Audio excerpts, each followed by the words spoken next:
You're listening to the Pink Tax Podcast, where being a woman costs more and we've got the receipts. From overpriced razors to underpaid roles, we're talking money, power, and the price of showing up.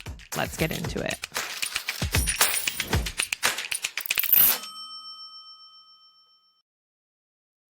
Welcome back to this episode of the Pink Tax Podcast. Today I am joined by Allison, who is the founder of Moms at Work, which many of you may have heard of. She's also a career coach who helps women, and mothers especially, find careers they love, make more money, and find community that they have been missing. For several years, she has worked with hundreds of women, helping them make some of the most difficult decisions in their life. And she's also a fierce advocate for women in the workplace. So thank you so much for joining me today, Allison. Yeah, thanks for having me. Okay, I have so many questions for you, so we have to dive right in. But first, I want to know why you started Moms at Work and how that came about. I didn't want to start Moms at Work. Like, no teenagers, like, one day when I get older, I'm going to start a mom's community. Like, that's not a thing. I went to school for HR. I loved HR. So I was in HR. I worked in healthcare, manufacturing. I was living in British Columbia, and then I was working across all provinces. So I did a lot of HR consulting. My expertise and my area of expertise is actually disability management, which, funny enough, parental leave sits right next to it because, yes, being pregnant is considered a disability. Wild. Well, and I was like, but medically, I was like, you know what? Kind of, yeah. Cause like, kind of, yeah. So for leaves in that, I used to work for big companies developing their leave policies and programs. So in like Canada, the US, and Europe, which is hilarious because the parental leave policies in the US versus Europe are just I mean, staggeringly different. is there even leave in the US in many situations? In many, no. And that's the like that it makes it really hard to create comprehensive policy when, the some place in the EU it's like 2.5 years. Wow. And I was like, so when you have employees across different continents who are seeing this, that's their job to sort of make them better. Anyhow, I really liked what I was doing. I had kids. I demanded I work from home or else I would leave. They did that for me. And while I was sort of getting into it, I ended up with a head injury. So I was off work for 3.5 years. 3.5 years when my kids were little. And then they told me I couldn't work anymore. So I got my letter from disability that said I was unemployable. Have that letter on my wall now. And then I called a bunch of my old clients and said, hey, I can only work 8 hours a week. Can I work for you? And they said, sure. And I ended up coaching people in companies, women mostly, around parental leave. And I was like, cool, I don't actually want to work with dudes in tech anymore. Um, I'm going to work with these women. But most people, like, I ended up going to a lot of women's events that I hated. And Yeah. Moms at Work is releasing a podcast, and I talk about how, like, I was invited to a women's event and they wanted me to speak at like 5, and I said I couldn't because I had to go pick up my kids from daycare, and they were like, oh, don't you have a nanny for that? And I was like, Oh my God. no, you know what? And if I'm getting this shit from women's groups, I'm like, maybe it's time we start something different. Maybe we don't do conferences. Maybe we just like hang out. And at that point, I'd been made fun of for wearing Star Wars t-shirts, for being unprofessional, for being like, I'd gotten all sorts of slack. So I started Moms at Work as a Facebook group. And I was like, just maybe a place where people can be nice to each other, where we could support each other. And I saw the power of networking in tech for men. And I was like, women are so Mhm. much better at this than you. We should be like rocking this. Why are we not rocking this? And, for the first 2 years, every month I would say, if people start being jerks to each other, I'm going to shut it all down. And that's how we started. So, but my background is like my mom was an education advocate. My family comes from advocacy and unions. So I've always done it. But I said, if I can make something my dream, it would be a women's organization that actually fought for women. So we did Yeah. it. And I mean, you made so many amazing points, but one that I just remember, I was in the tech space as well, is how many events would be from like 5 to 7, and that those are the hours that you like basically have with your kid if they're in daycare or if they're in school. Those are the only hours you have to connect with your kid during the day, and to put all of the events at that time just seems insane. Well, and I also felt that, like, I get it, but I always talk to women about the amount of time you spend working in your career versus on your career. So I know women are like really, really bent on like getting an MBA or doing more courses. I'm like, nah, you have to network. These guys are golfing 8 hours on, like, they're making friends, they're referring each other. And like, hired for too long, people do not understand the power of referrals and how many senior Yeah. positions, like all of them, are not posted online because they're filling them with friends. Yeah, I think that that's a really good reminder, and I think women do network differently. Most of us, I guess I can speak for myself and my group of friends, but we don't play golf, like, and nor do we want to play golf, and we don't want to go be on a golf course for 8 hours during the day. But I think women do network differently, and if we can unlock that, like what you're trying to do with moms at work, I think that we can start to see, some of those glass ceilings shattered, and we can start to see women in those C-suite positions. And I think, like, I'm like, "We've already unlocked it." And I was like, "So we do things like coffee walks, and we hang out Mhm. together, and we meet at lunch, and we do morning networking events where you, like, just tell your boss that you're, like, doing business development," which they are. But, we started tracking a couple of years ago the amount of extra money we did just because in the collective, I support people in negotiation. I'm like, in 2 years, it was like $5 million. Oh my gosh. $5 million in salary increases, and that's the first time we tracked it. But the number of people in the collective who all work together now, like moms at work, I call it like owning entire divisions at companies because it's all moms working with other moms who want to work with other moms. I'm like, see, there it is. Now you're all hiring each other and it's magic, but it's something that I really have to keep hammering at people that I was like, if you want to be making more money, networking is the way that's going to get you there because referrals tend to be paid 30% more than Wow. direct applications. Wow, I did not know that. Yep. That's insane. Okay. That's incredible. I love that you have made a space for women to network in a way that kind of suits our lifestyles and the fact that we all have kids and we're trying to juggle a million things. But recently, Moms at Work put out a study, and it was highlighted in a Globe and Mail article that Mhm. I think the headline was around women being passed over or moms being passed over for promotions or being let go during their pregnancy, maternity leave, or once they kind of came back from work. Are you able to tell me a little bit about kind of what spurred creating that report, and maybe what one or two of the key findings were from it? So we did this in response to discussions with the federal government who sort of said to us, because we said, right now, women are supposed to be protected. I use big air quotes, are supposed to be Yeah. protected. It's supposed to be illegal. It's supposed to be against the ESA to terminate someone because they are pregnant or have had a child. And the big caveat is because of that. So you can be let go at any time as long as you're paid in Canada. And as long as they say it's due to restructuring or they've changed your apartment or they've done whatever thing, then unless someone has said to you, we are letting you go because you're pregnant, it doesn't count unless you can prove it. And then the onus is on the employee to prove that. So you have to file a complaint. You have to then go to human rights. Human rights files right now are taking almost 4 years to Oh my process. So gosh. so I was like, you have to pay for a lawyer up front. If you've just lost your job, we're not in a position to do that. And Moms at Work has done all the things. We've gotten free legal consults. We, have represented people at human rights. We've done all the things. And finally I said to them, I said, if we want to change EI and we want to change the Employment Standards Act to better protect pregnant women, they said we need to see the numbers because right now Statistics Canada doesn't gather that data. It doesn't gather how many people are on EI because it's not captured, because if you're on maternity leave and you lose it, you're not on EI. Does that make Yeah. sense? So you use Mhm. up all your EI maternity leave, so then they can't tell that you're on EI because you've lost your job because you no longer have access to it. Right, So because you we wouldn't have said, had enough yeah, qualifying hours to then no, re-qualify for yeah, EI. yeah. So you need, on average 600 hours, and that's a big problem. So we said, for anecdotally, we know that's true. So we said, okay, what we want is we want to put these questions in the Stats Canada survey, and we are going to pay. So we hired a university professor. We hired, like, to do the proper research, proper surveys.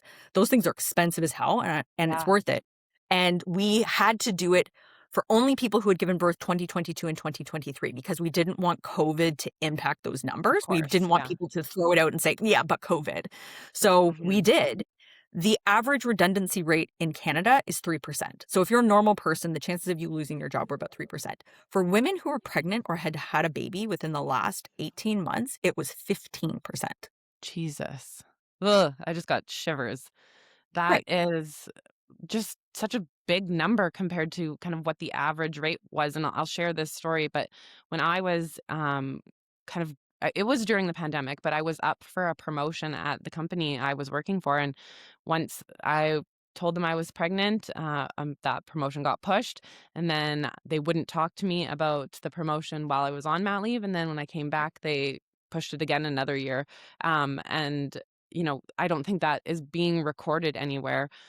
To your point, right? We're not gathering that data, and I don't think no one would ever come out and say like, "Oh, it's because you're pregnant." There's always Right. all these other reasons and that they give people, in my case, and I think in a lot of other women's case, but how do we how would you ever prove that you were being discriminated against in that way without the organization actually saying, "Hey, it's because 'cause you're pregnant?" You c And that's the problem, you can't. So I wrote a piece for Maclean's on, like, and they titled it, "You want more babies, you have to change EI." Right? I was like, that's what everybody's screaming at. They want women to have more babies. I was like, great, we're gonna capitalize on that. We're gonna do this. And I'm gonna say, guess what? Like, people can't afford it.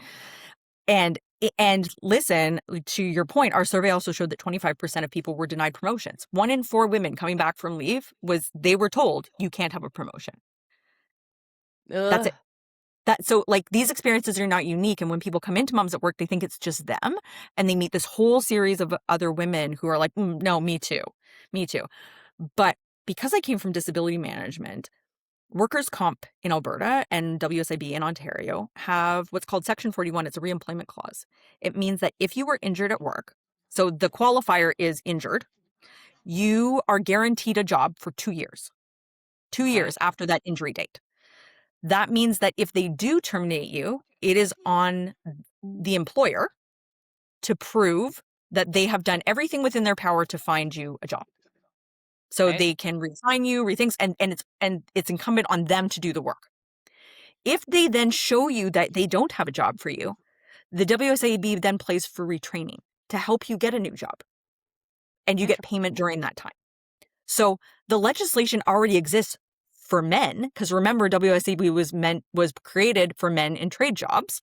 So Yep, I say we can just lift this piece of legislation and drop it into that, so that employers would then be fined if they couldn't prove a reason for doing this. And I think that's the way to go.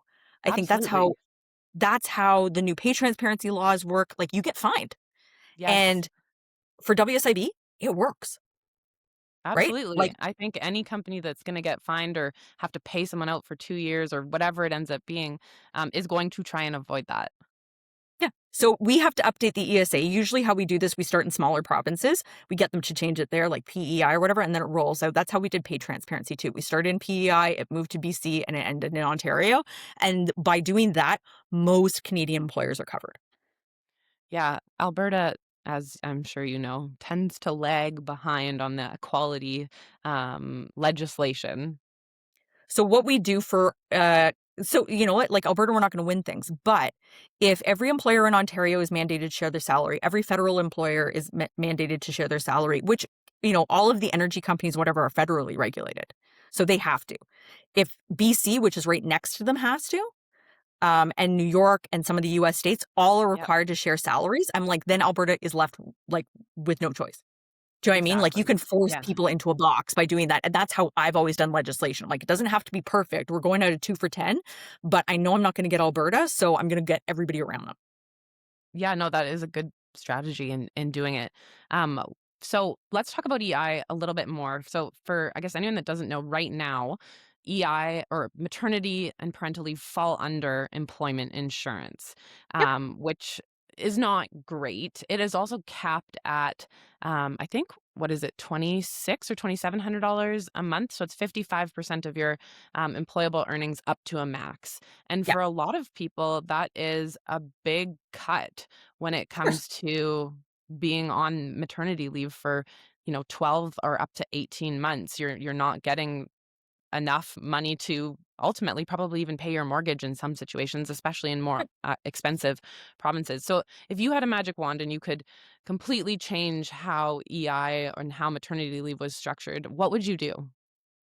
Well, I'm hoping you can share the McLean's article because I kind of like wrote down the Absolutely. I write We'll these include things it. because it's the lazy way to get politicians to be like, that's a good idea. We should just do that thing. Right? Like if you create it for them, it's really easy for you. So magic wand, you have to pay more money. Like this, it's really funny in the fact that EI changes are hilarious because for the longest time there was a 2-week waiting period for EI, right? Do you know why there was a 2-week waiting period? I don't actually. Yeah, because they had to mail you a check. Oh, yeah. Well, we have direct deposit now. Right. So that's why it went for, 2 weeks. You had to think. So that stayed.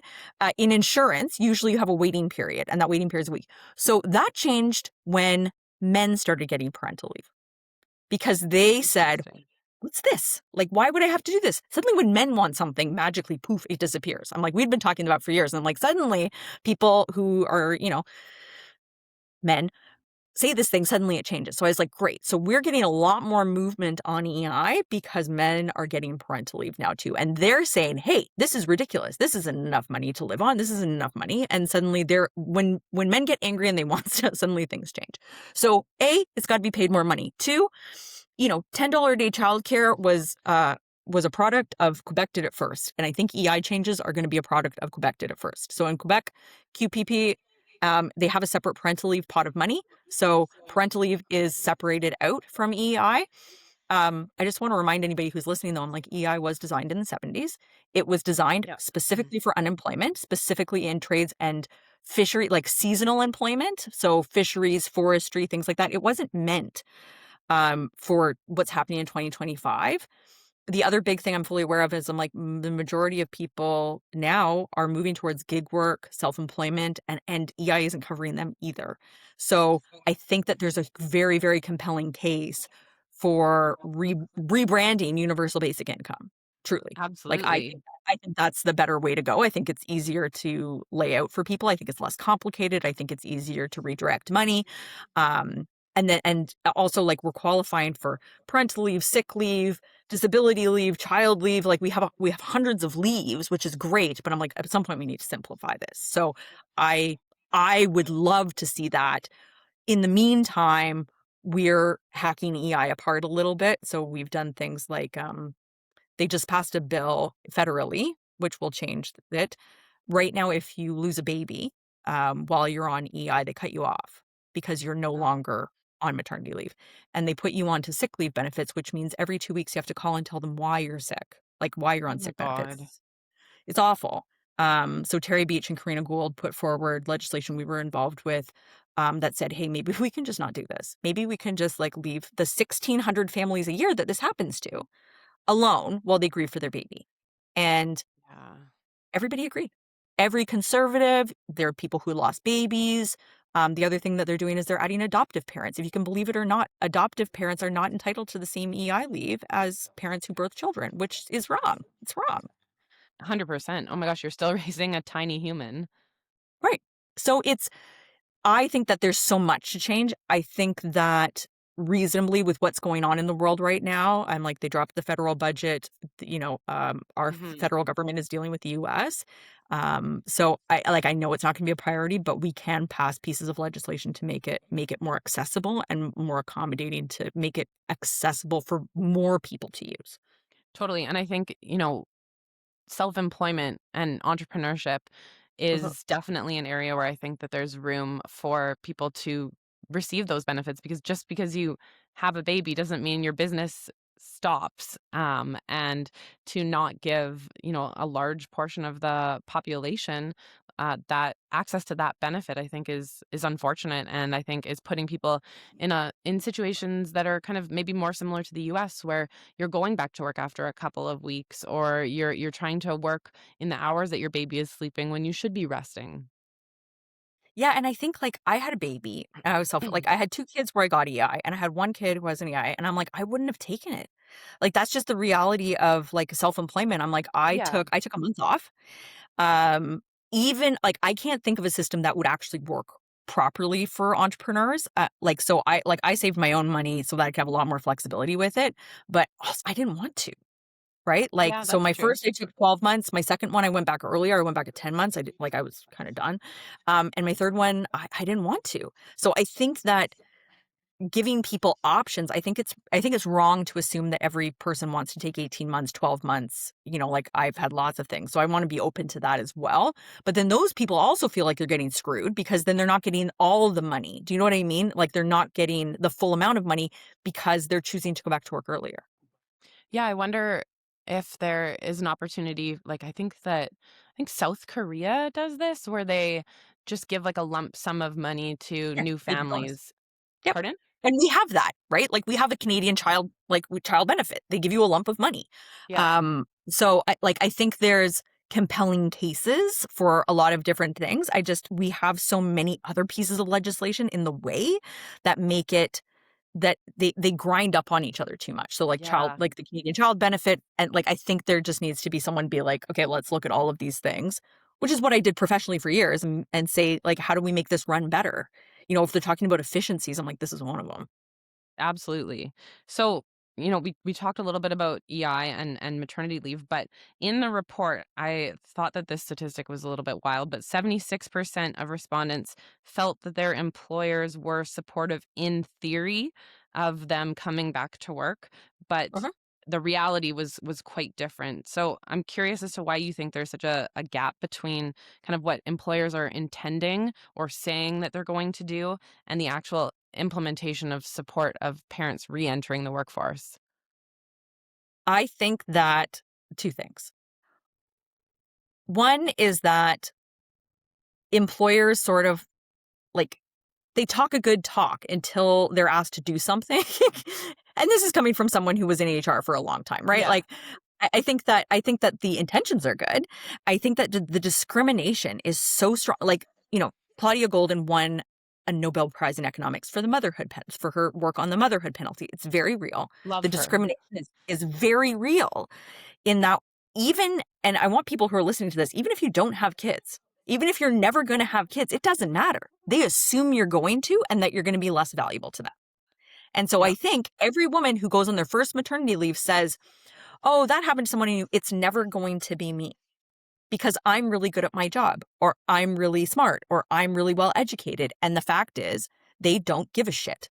Once you have children and are a woman, the motherhood penalty is applied. It means you make less money, you're seen as less valuable, you're seen as less committed. And once dudes have children, the opposite is true. They're seen as more mature, they're seen as more responsible, they're seen as better managers. And I was like, are you kidding me? I'm like, who thinks they're better managers? And they're paid more. So that's a really hard thing to fight back against. And I think Yeah. that I was the same.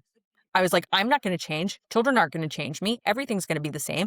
I ended up with 2 kids with special needs at sick kids hospital, like part-time. It nearly broke me. And Yeah. there was nothing my employer could have done to make any of that better, even though they were pretty good. But I knew I was then seen as damaged goods. For sure. And it's like we don't think that though, like, I never thought I would be passed over for a promotion. I've been doing Right. this work for a decade, and it's like I knew the things to look for. I knew the things to ask for, and it still happened to me. Yep. That's me. I'm like, women feel like if they're going to work harder or put in more effort or do all of the things right, that suddenly they're going to be treated the same as it is. And we started putting out information around, the return to work. So my actual deep expertise is in the return to work process. So if you're injured at work, everybody isn't usually does graduated return to work. Means like you slowly ramp up. That's the standard because it's really stressful to come back to work after any sort Yeah. of leave. And it was not standard for women coming back from parental leave. So we mandated that for a lot of things. We gave people options. But I designed a program called My Parental Leave from our first study. And then for the second study, and what I had designed was to sell to companies. And what I realized is I'm like, I don't actually want to sell this to companies. I want everybody to have access to this. I want everybody to have the ability to do this well because 80% of Canadians are employed by small and mid-sized business owners. These are not the Deloittes, the McDonald's, the Walmart, the people who have the money to do this well. These are just people who are trying to run their business. And they're trying not to Mm. be, all of these things, but they just don't know. So we put everything, if you can work well in EI, all of the questions, we took the top 100 questions we were asked about parental leave and we dropped them into this thing. We had experts ask, and we could cover everything from like infant loss to, medical leaves to personal leaves, all of that stuff. But yeah, it's that study did not make me feel good after the Yeah. numbers came out, because it was shocking how badly return to work was handled. It was shocking how badly women were treated, even though these are our top performers.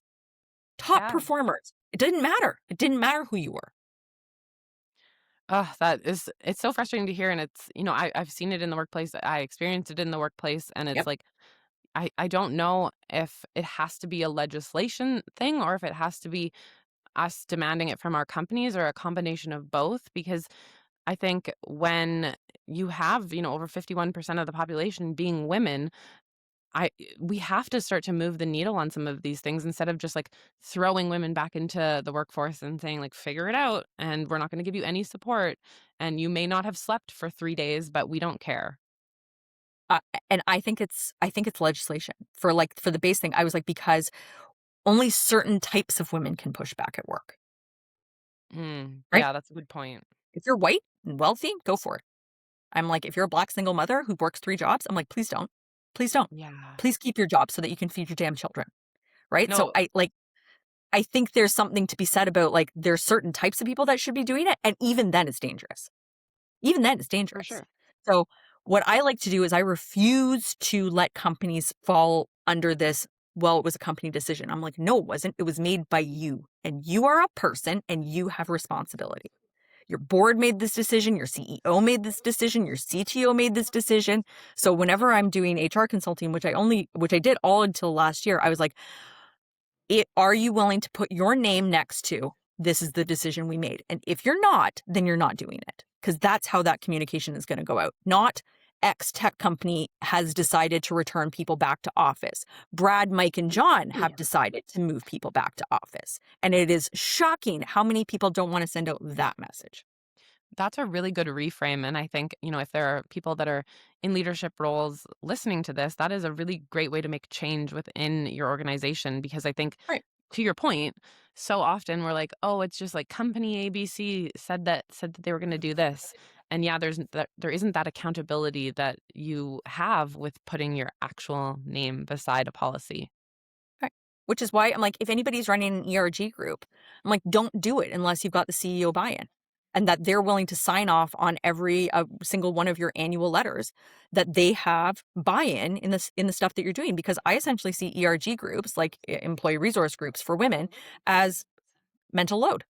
I'm like, Yeah. unless you've got buy-in that this is going to make a difference or that you're going to see some systemic change or something like that, I'm like, I'm not interested in it because the company doesn't care. The CEO doesn't care, then it's not valuable. Yeah, and oftentimes, I mean, I'm sure you've worked with women's ERG groups, and so have I. Lots of times they'll be like, "Oh, we care about women. We have this women's ERG group, but we also don't have budget for anything." No, and I was like, and I have a standard email template, which is like, then you shouldn't have a women's ERG group. Yeah, if you're not gonna If you actually don't put have dollars budget, behind it. yeah. And I've had people be like, well, I volunteer. I'm like, no, you don't. No, you don't. You're paid a salary to be there. You're not volunteering. Just because you've allocated some of your like lunch hours to do this, that's on you. I'm like, I am self-employed. I don't have time to feed my children with exposure. Yeah, 100% agree with you. Okay, so I want to circle back to return to office, because I feel like that is something that we are all kind of currently facing, especially if we're employees in the kind of the corporate space. I have found in Alberta, talking to a lot of women here, and I would love to hear what you have heard in Ontario, but there's really been a push for 5 days a week back in office. And I think that this ultimately really hurts parents a lot.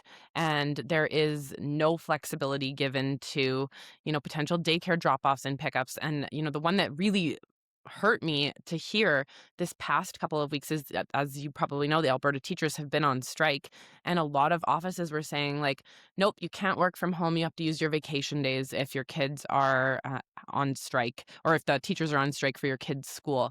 So I'm curious as to your opinion on return to office and what you're seeing in the Ontario market. I think it's a crock of shit.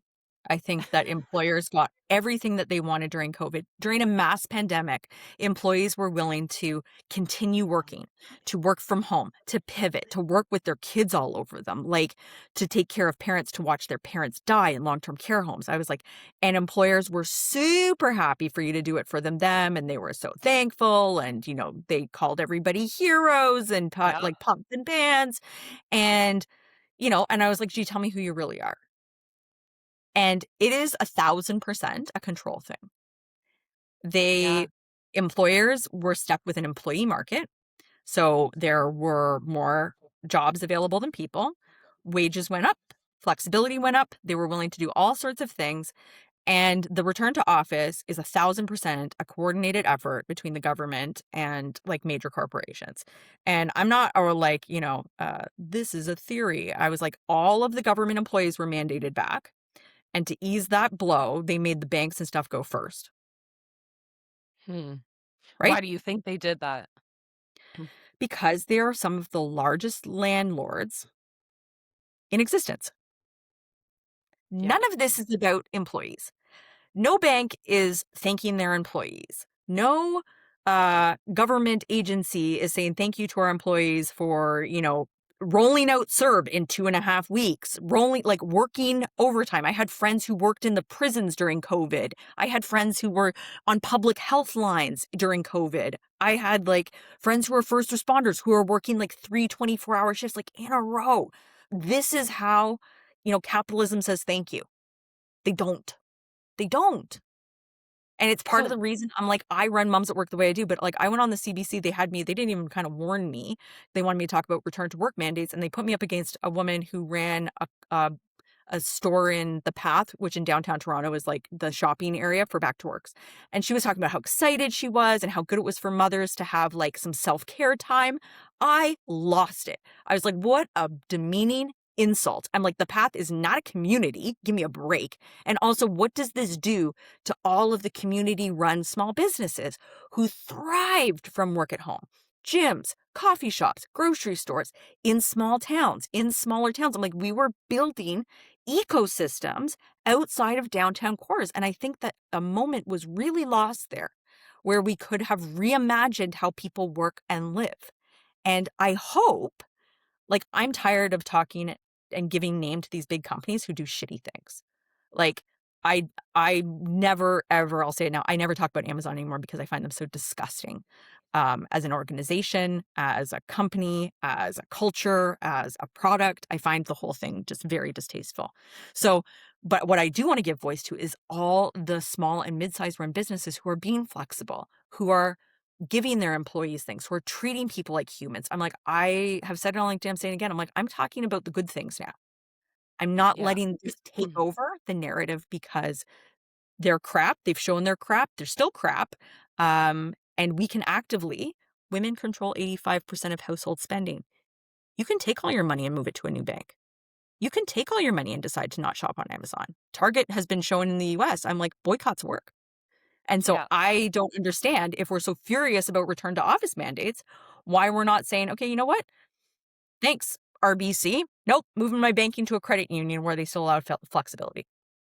Yeah, no, that's a really good point, and I don't know sometimes if maybe people don't connect the 2 or they aren't actively thinking about it until kind of it's spelled out like you just did, which I think is amazing, and I think hopefully gives people a lot of things to think about. And yes, moving your bank and or your cell phone company or whatever, those are all like frustrating things to do. But to your point, I do think that when we kind of vote with our dollars and vote with our feet where those dollars get to go, we can actually make an impact because there's no reason we need to be commuting an hour and a half into downtown from wherever we're living so that we can sit on Zoom calls all day in our downtown office and then commute an hour and a half back home.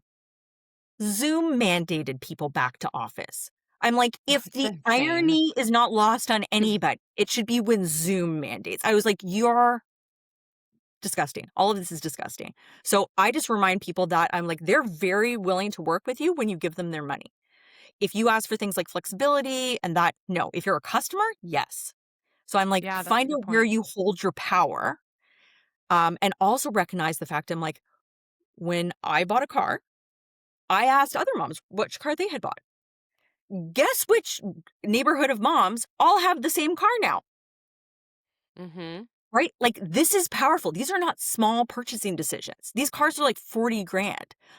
Choosing where you pick to buy your children's clothes, shoes, like, this means something. That Yeah. power, I think people should not ignore. And so I'm curious as to, when I see things like I always tell people like if you see the pink tax like in action, like, the Yep. two things are different prices, like call it out, take a picture of it, like post it on social media, tag those companies because I do think that again brings attention to it and makes change. What have you seen that has worked when, let's say, I'm going into a bank and let's say I bank with bank X and I'm asking, what are your work from home policies? Do you think those questions make it up to the C level and change is actually impactful at that level? Or how do we go about advocating for this from a consumer standpoint? It's like Disney. Everybody was so ticked off about Jimmy Kimmel, they just canceled their Disney Plus, and in the comments said, "I'm canceling it because. I'm canceling it because." So I banked with one bank, and I was like, "By the way, I'm moving because your branch manager is a misogynistic asshole, and I have notified 3 levels up." I wrote in a letter. I was like, "This is how I was treated. Here's where I'm taking my money. Also, by the way, I do have a mortgage. I also have savings, RESPs, RSP." I'm like, "I have all these things. They're coming with me. Yeah. And by the way, I'm the executor on my parents' estate as well. I will also not be doing that here. If you have any questions," they called me. They're like, "I'm so sorry." I'm like, "It's Oh, too late. It's too late. I'm pissed off." And also, I was like, I don't use Mom's Work for a lot of things. And I was like, "By the way, also your brand manager didn't look up like who I was and the 70,000 women who follow me." And I was like, "F you. I'm tired yeah. of always coming in second or third or having someone try and mansplain an RESP to me." I was like, "Please understand, I'm good. Like, thank you so much." So I think that all people have to do, I was like, when it's one person, it's one thing, but I don't think we understand how much power mothers specifically have when it comes to this. So you don't have to be loud. You just have to stop doing it. Just like the whole Buy Canada thing. It's like, whoops, now we stop buying like US wine, magic, right? Like we just Yeah, stopped that doing it. happened So like overnight. overnight, I'm like, I never buy women's deodorant. I don't buy women's products because they charge $2 more. I just don't do it. Yeah. And I think that, I worked with brands like Coca-Cola and whatever. People stop buying stuff. They listen. That's a really good point. And so finding out the companies that you do use for your everyday services, like what their flexible work policies are because yeah, if you're mandating people back to work 5 days a week and not giving them any flexibility, that is, again, it just hurts parents the most. I mean, it hurts lots of people. It hurts disabled people. Obviously, as soon as we add any level of intersectionality, it just makes it so much worse. But I think, parents are really hit hard when, as you know, the school day apparently ends at like 2:30 or 3 and the workday does not. Right. And I think that's, I'm like, I'll also go back to the thing where I'm like, LinkedIn is very powerful. So there's a Canadian app that does for business banking, and it's run by dudes. And they reached out to me, very eager to work with me, whatever. And then they did this stupid LinkedIn post where it was like 5 days a week in office. And I was like on their Oh, I think I thing. saw that. I think I And I saw was you like, comment on that. "This is why moms at work will not be doing it." I emailed them. I'm like, "Take my name off your roster. I'm not using your product. That was the stupidest thing you could have done." Also, I've commented with my name and my company name, and I've advised the people in my organization that we will not be using this product. You're welcome. Yeah. I was like, "That was stupid." I'm like, "You're not reading the room, and I get it, you're 25, but also I'm like, this is not anything I want to be associated with." That's it. Yeah. I've seen you on LinkedIn. Whenever I see like a post being shared that I'm like, oh, I kind of either disagree with that or they're sharing a listing for a job, and then I see you commenting like, what's the salary range for this? And I'm like, yes, Allison is doing the good work before I even got there and asked the question. We So used to I do, think in Moms at Work, we have like a Wednesday ask the question kind of thing. So every Wednesday people go on and they find the salary. Like, and we used to do this. Now it's the law. So now people are like, "Hey, you're missing it. This is illegal," right? Like, "Hey, you're not doing it. It's illegal. You should do that." But like there was 100 of us like on LinkedIn being like, "What's the salary? What's the salary? What's the salary?" I'm like, and you know what? Once you started doing that, people were like, "Oh yeah, sorry, we'll put it in." Like, it's yeah. not something that they don't have. So that helped with the, like, mandate. They saw how easy it was to change. Um, but yeah, I'm like, I got no patience for this. I'm like, if people are gonna be using LinkedIn for all sorts of their own reasons, I'm like, guess what? We're gonna be using it for ours too. Absolutely, and I think, if you can, even if you're not part of a women's collective and you have, like, a small group of you that are part of, like, a mom's book club or a WhatsApp group or whatever, you can also, kind of band together and comment or use LinkedIn to bolster voices that you guys all agree with as well, because I think we underestimate, having 5 people comment on something that's like, "What's the salary range?" and them all commenting on it, I think does draw attention to the issue with the posting. Yeah, and that like but that goes that can flow through everything, and that's why people are, like, very much like, "I don't think what I'm doing is working, I don't think what I'm doing," and I was like, "If you have a book club, pre-order from your local bookshop." I'm like, "That's someone's company who gives people jobs, they're usually part-time jobs, they're usually, like, people who love to work at Mhm. bookstores." I'm like, "You have a choice here. You have a choice in all of those things," so I don't want people to underestimate how many choices they have, and that, every dollar you spend locally makes a huge difference to the community that you live in. Absolutely. I think we were really good at that during COVID, and I think it has kind of fallen off a little bit with, kind of coming back into, I guess, is it the real world? I don't know, but we don't seem to want, or we don't seem to remember to support local as often as we maybe previously did. Well, it's because people are exhausted, Yeah, right? that's I true. don't think people recognize the absolute trauma that was COVID. And so I'm like, people are now in a frame, and this is I worked in long-term disability for a long time, and I've said this to people. I said, usually you have a traumatic incident, and that Mhm. traumatic incident, you will struggle with that for the next 2 years. That's how long it takes. And so something like COVID, that was 2 years long. I was like, the Wow. rise in long-term disability cases, the rise in short-term disability cases, you keep hearing women talking about being burnt out, and I wanna change my job or I wanna do whatever. I'm like, this didn't end until, like, the almost 2023. Yeah. And the push to, like, get back to normal and go out and be friendly and do the things, I'm like, "You didn't have human contact for a really long time." And for women, we also got a front row seat for what the hell the world thought of us. And it was Oof. like, "Shut up and take care of the children. I don't care if you have a job, I don't care, like, I don't care whatever." I'm like, "Do your role." We were shoved back into full-time childcare. No one asked, no one questioned, and we just assumed those role. And women who have always had support, who have had childcare, who have whatever, for the first time were like, "This is awful. This is awful." Yeah. And the way that they were talking about mothers, the way they were laying off mothers, like, we got to see what came from that is, like, we had women who were working in the bathtub. They were sharing stuff on social media. I think I cried in my closet like a dozen times. And we're not going to walk away from that. And I think people should really, really look at themselves and remind themselves how hard that was, how Yeah. hard they worked, how scared they were, and the people they lost, both real, like you losing, my aunt died during COVID, of COVID, all the things. And then the division that also came from that is very, Yeah. very so people have lost family members because of all the division that came from that. And Totally. these losses, like, people are not being kind to themselves, and they think there's Yeah. something wrong with them when I'm like, in fact, you're probably a deeply empathetic person who has a really hard time with the world right now, and that you're upset with yourself for feeling that. No, that's such a good reminder. My last question for you today is around kind of the rollback we've seen in DE&I policy since the current administration in the US has come in. We saw it kind of happen with a lot of US companies rolling it back, and now I think we've seen it. I know Shopify was one company in Canada that said that they were no longer going to have DE&I as part of their mandate. What have you seen? What are your thoughts on companies doing that? Do you think it was just performative companies that kinda Of course it was. walked it back? Of course it was. Just like, Lean In was a performative bit of nonsense out of Facebook, right? Like, everybody hates that Just work book. Like, harder. well, just work harder. Just work harder. And, like, her first chapter was how her dad got her a job in the White House because his friend worked there. I'm like, so bad. So I'm like, I hate sorry, I'm like, I hate that DEI, like, they've reframed so companies that have kept it have kept it. right? Like Yeah. they've kept it. Disney has told them to eat bricks. Patagonia heading up the path.